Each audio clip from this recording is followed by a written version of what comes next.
I didn't treat her, and that will haunt me forever. So I'm from a large Irish Catholic family, and I grew up, like a lot of Irish Catholics, in Liverpool, in the northwest of England, where I trained as a doctor. I provided care for, I often met in the most awful of circumstances, women who were trying to access termination of pregnancy from Ireland in the UK at the Liverpool Women's Hospital. And their stories, the desperate nature of their situation, made me acutely aware of what the problem was in Ireland, but also really changed my opinion about abortion. In fact, it formed my opinion about abortion.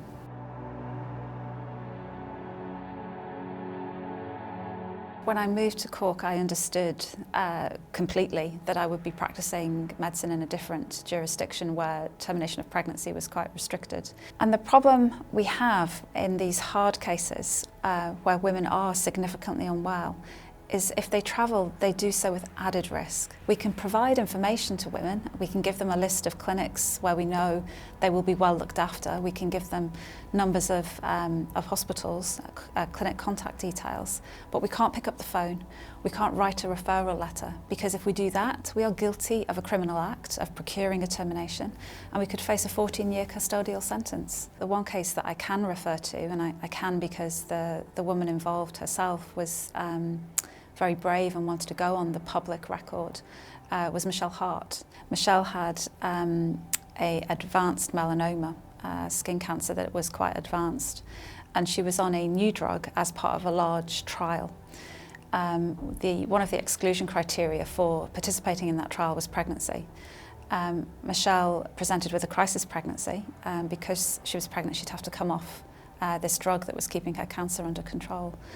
And her oncology team and I were convinced that termination of pregnancy was the most appropriate option for her, given that she was still in the very early stages of pregnancy.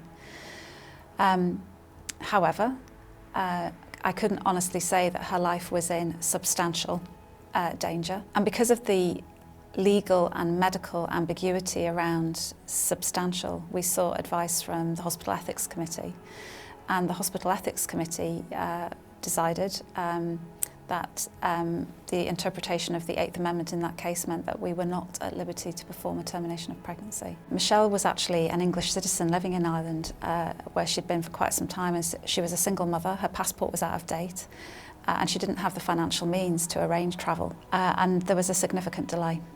In all that time, she was off her trial drug. And she did travel, she had a termination of pregnancy, she returned to Ireland, and she unfortunately died not long after.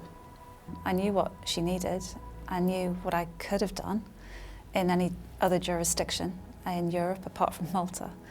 And being a doctor, being an obstetrician, means that we stand with women. We have women at the heart of our practice.